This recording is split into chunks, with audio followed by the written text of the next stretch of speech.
Hi friends, very good afternoon. ಬನ್ನಿ ಇವತ್ತು simple ಆಗಿ ಒಂದು ರಸಮ್ ಮಾಡೋಣ. ಹೇಗೆ ಮಾಡೋದು ಅಂತ ನೋಡ್ಕೊಂಬರೋಣ. ನೋಡಿ, ಇಲ್ಲೊಂದು ಸ್ವಲ್ಪ ಟೊಮಾಟೊ ತೊಗೊಂಡಿದ್ದೀನಿ, 2 ಗ್ರೀನ್ ಚಿಲ್ಲೀಸ್ ಹಾಕ್ತಾಯಿದ್ದೀನಿ, ಒಂದು ಸ್ವಲ್ಪ ಗಾರ್ಲಿಕ್. ಈಗ ಇದನ್ನ ಬೇಯಿಸ್ಕೊಳ್ಳೋಣ. ಇದು ಬೇಯೋ ಅಷ್ಟೊತ್ತಿಗೆ ಸ್ವಲ್ಪ ರಸಮ್ಗೆ ಏನೇನು ಬೇಕೋ ಅದೆಲ್ಲ ರೆಡಿ ಮಾಡ್ಕೊಳ್ಳೋಣ. ಈಗ ಸ್ವಲ್ಪ ಹುಣಸೆ ಹಣ್ಣು ತೊಳ್ಕೊಂಡು ತೊಗೊಂಡಿದ್ದೀನಿ, ಇದು ನಾನು ಎಣ್ಣೆಗೆ ಹಾಕ್ತಾಯಿದ್ದೀನಿ. ಈಗ 1 ಟೇಬಲ್ ಸ್ಪೂನ್ ಜೀರಿಗೆ ಹಾಕೋತಾ ಇದ್ದೀನಿ, 1/4 ಟೇಬಲ್ ಸ್ಪೂನು ಮೆಣಸು ಹಾಕ್ತಾ ಇದ್ದೀನಿ.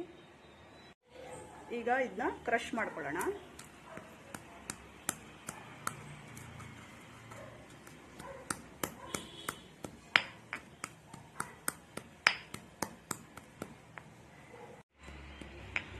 ನೋಡಿ, ಪುಡಿ ಆಗಿದೆ. ತುಂಬ ಪೌಡರ್ ಆಗಬೇಕಂತ ಏನಿಲ್ಲ, ಸ್ವಲ್ಪ ತರಿ ಇದ್ರೂ ಪರವಾಗಿಲ್ಲ. ಈಗ ಇದಕ್ಕೆ ಸ್ವಲ್ಪ ಬೆಳ್ಳುಳ್ಳಿ ಹಾಕ್ಕೊಂಡು ಅದನ್ನು ಕೂಡ ಜಜ್ಕೋತಾ ಇದ್ದೀನಿ.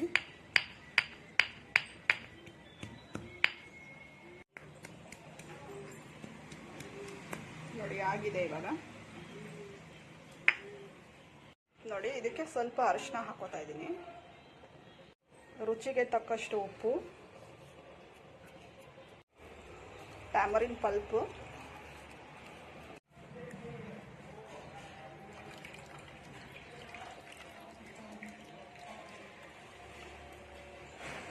ಒಂದು 1/4 ಟೇಬಲ್ ಸ್ಪೂನು ಚಿಲ್ಲಿ ಪೌಡರ್. ಈಗ 2 ಟೇಬಲ್ ಸ್ಪೂನ್ ಆಯಿಲ್ ಹಾಕ್ತಾ ಇದ್ದೀನಿ, ಸಾಸಿವೆ ಹಾಕ್ತಾ ಇದ್ದೀನಿ, ಡ್ರೈ ಚಿಲ್ಲಿ, ಕರಿಬೇವು. ಇದು ನಾವು ಆಗಲೇ ಜೀರಿಗೆ, ಮೆಣಸು, ಬೆಳ್ಳುಳ್ಳಿ ಎಲ್ಲ ಕುಟ್ಟಿಟ್ಕೊಂಡಿದ್ವಲ್ಲ, ಅದನ್ನು ಹಾಕ್ತಾ ಇದ್ದೀನಿ. ನೋಡಿ, ಇದು ಹುರಿತಾ ಇದ್ರೇ ಆ ಪರಿಮಳ ಎಷ್ಟು ಮನೆ ತುಂಬ ಹರಡಿದೆ ಅಂತಂದರೆ ಅಷ್ಟು ಸ್ಮೆಲ್ ಬರ್ತಾ ಇದೆ. ಈಗ ಟೊಮ್ಯಾಟೊ ಪ್ಯೂರಿ ಹಾಕೊಳ್ಳೋಣ.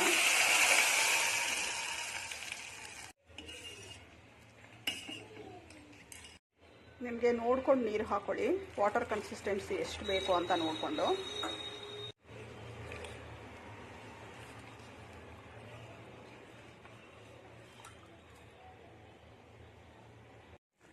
ನೋಡಿ, ಕುದೀತಾ ಇದೆ ಚೆನ್ನಾಗಿ. ಈಗ ರಸಮ್ ರೆಡಿಯಾಗಿದೆ. ಲಾಸ್ಟಲ್ಲಿ ಕೊತ್ತಂಬರಿ ಸೊಪ್ಪು ಆ್ಯಡ್ ಮಾಡ್ತಾ ಇದ್ದೀನಿ. ರಸಮ್ ರೆಡಿಯಾಗಿದೆ. ಈ ಕಡೆ ಬೇಗ ಕ್ವಿಕ್ಕಾಗಿ ಹಪ್ಪಳ ಕೂಡ ರೆಡಿ ಆಗ್ತಿದೆ.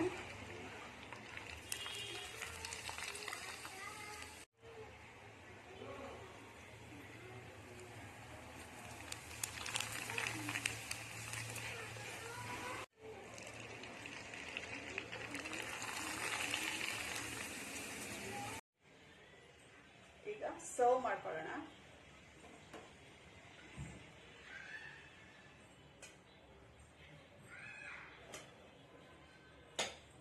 ನೋಡಿ, ಬಿಸಿ ಅನ್ನಕ್ಕೆ ರಸಮ್ ಹಾಕೊಂಡು ತಿಂತಿದ್ರೆ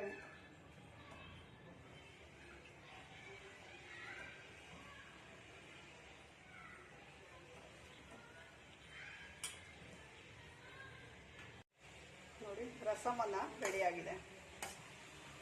ಜೊತೆಗೆ ಸಂಡಿಗೆ, ಪಾಪಡ್, ಇಷ್ಟು ಇದ್ಬಿಟ್ರೆ ಊಟಕ್ಕೆ ತುಂಬ ಚೆನ್ನಾಗಿರುತ್ತೆ. ಬೇರೆ ಏನೂ ನೆಂಚಿಗೆನೇ ಕೇಳಲ್ಲ. ನಾನೀಗ ಟೇಸ್ಟ್ ಮಾಡಿ ನೋಡೋಣ ರಸಮ್ ಹೇಗೆ ಬಂದಿದೆ ಅಂತ.